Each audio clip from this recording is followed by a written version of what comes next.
শুভ দুপুর বন্ধুরা, কেমন আছো সবাই? আশা করি সবাই ভালো আছো, আমিও অনেক ভালো আছি। তো আজকের ব্লগটাই দুপুর থেকে শুরু করলাম, কারণ সকাল দিকটা একটু বেশিই ব্যস্ত ছিলাম। চুলের কি অবস্থা! তো সকালবেলায় রান্না বান্না, তারপর আবার সায়ন টিউশন যাবে, তার রেডি করে দেয়া। সকালবেলা একবার গোলা রুটি বানিয়েছি সকালের জন্য, গোলা রুটিটা খাওয়া দাওয়া হলো। তারপর আবার ভাত বসালাম, একই জালে তাড়াহুড়ো করে ভাতটা বসিয়েছি। আবার কিছু জামা কাপড়ও কেচেছিলাম, আজকে রবিবার সেই জন্য। উপর থেকে শরীরটাও তেমন একটা স্বাদ দিচ্ছে না, শরীরটা ভীষণ খারাপ। এই একটা করে দিন যাচ্ছে, আরও শরীরটা আরও খারাপ হয়ে যাচ্ছে। আজকে সোমবার, আজকে নিয়ে 8 দিন হয়ে গেল। ওই সোমবার থেকেই আমার শরীরটা বাস একটু একটু করে করে উইকনেস ছিল। তো আস্তে আস্তে আস্তে আস্তে বাড়তে বাড়তে এতটাই হয়ে গেছে, জামা কাপড় সব শুকিয়েও গেছে, তুলে নিচ্ছি কথা বলতে বলতে। তা এখন শরীরটা আর চলছে না, বুঝতে পারছি না কেন শরীরটা এতটা দুর্বল হয়েছে দিন দিনে। একদিন করে যাচ্ছে আর দুর্বলতাটা মনে হচ্ছে আরও বাড়ছে। প্রচুর জামা কাপড় কেচেছিলাম আজকে, তো হয়ে গেলে তুলে নিলাম। ধরো জামা কাপড়টাও শুকিয়ে গেছে, সকালবেলায় কাচা হয়েছে তো অনেকটা সময়। এখন সায়ন খাওয়া দাওয়া করে পড়তে চলে গেছে, আমি ভাবলাম এখন আমি ব্লগটা শুরু করি। তো চলো ব্লগটা দেখতে থাকো, আশা করি তোমাদের অনেক ভালোও লাগবে। আজকের ব্লগটা ভালো না লাগলেও কী করবো বলো, একটুখানি দেখো তোমরা। আমি আর নতুনত্ব কী দেখাবো, না বাইরে যাচ্ছি না কোথাও যাচ্ছি না কিছু, বাড়িতেই একঘেয়ে বাড়ির কাজ বাজ এই সব কিছু। কাজ বাজও রীতিমতো দেখাতে পারছি না, কারণ কাজ যে দেখাবো কী করে দেখাবো, আমার স্ট্যান্ড নেই, স্ট্যান্ডটা ভেঙে গেছে। তো ওই মোবাইলটাকে কোথাও রেখে তারপর গিয়ে কাজ দেখাতে হচ্ছে। পাল্লাটা সকালবেলায় চার্জে দিয়েছিলাম, খোলা হয়নি, অনেকটা সময় হয়ে গেছে, এখন খুললাম। আর আমার প্রিয় জায়গা জানো, মন খারাপ হলে আমি কোথায় বসে থাকি? শুয়ে শুয়ে 15-20 মিনিট শুয়েছিলাম, মানে এত বাজে লাগছিল শরীরটা, কি বলবো। দাঁড়াও জানলাটা খুলি, এই জানলাটা না বারবার হাওয়ায় বন্ধ হয়ে যায় যে। তো এই যে আমার প্রিয় জায়গা, আমার মন খারাপ লাগলে আমি এখানে বসে বসে, এই যে সুপারি গাছগুলো দুল খাচ্ছে দেখো এই যে হাওয়ায়, এই দেখো সুপারি গাছগুলো সব উপরের দিকে দেখো দোল খাচ্ছে এই যে। তো এই দিকে এই এক ধারে আমি তাকিয়ে থাকি, এই পাশটা দেখি, মনটা একটু ভালো হয়ে যায়। নইলে তো বাস অনেক খারাপ লাগে, অনেক বেশি ভালো লাগে না জানো, কীরকম যে লাগে তোমাদেরকে বলে বোঝাতে পারবো না। আসলে মনটা ভালো থাকলে শরীরটা ভালো থাকে, আর শরীরটা ভালো থাকলে সব কিছুই ভালো লাগে। তো মেন কথা হলো আমার মনটাই ভালো নেই।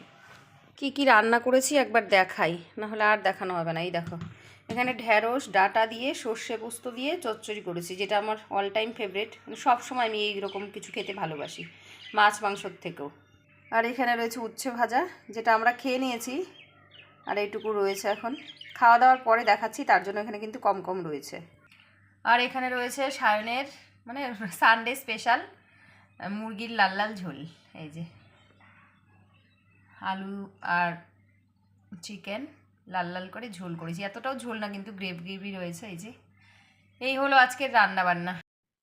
এর আগে দুদিনের আগের ব্লগে তোমরা দেখেছিলে যে আমি ফোন করে মাল আনিয়েছিলাম বাসে করে, তার মধ্যে কিন্তু আমি কুলের অর্ডার দিয়েছিলাম।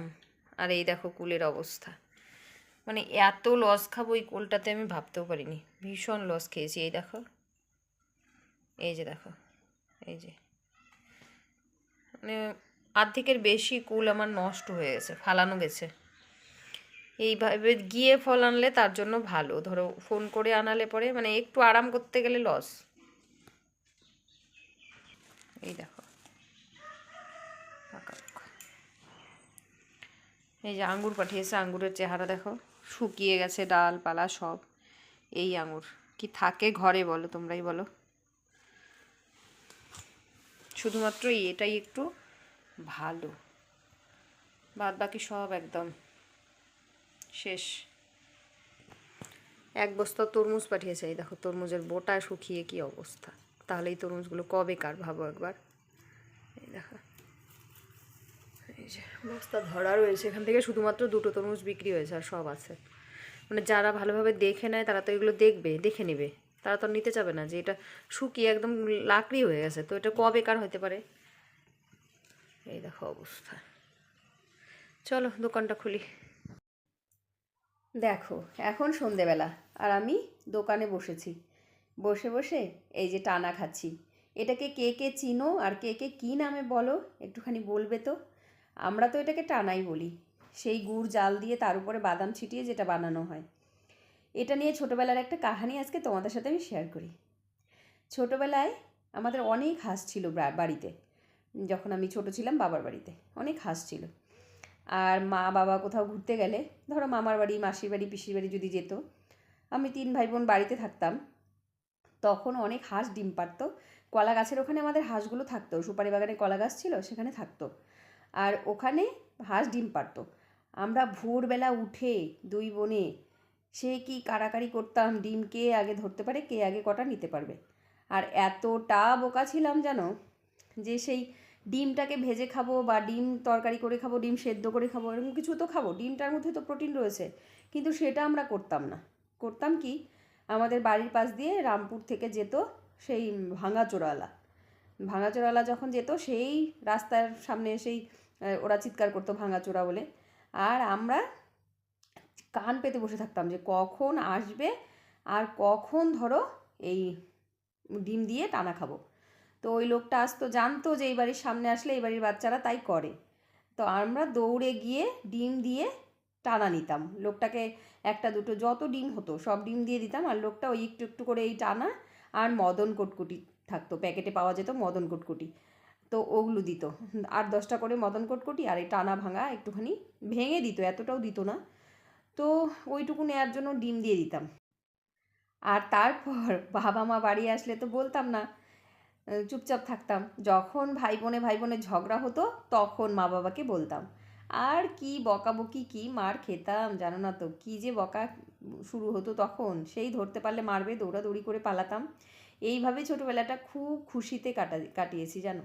তো চলো আজকের ব্লগটা এখানেই শেষ করছি। সবাই ভালো থেকো, সুস্থ থেকো, টাটা।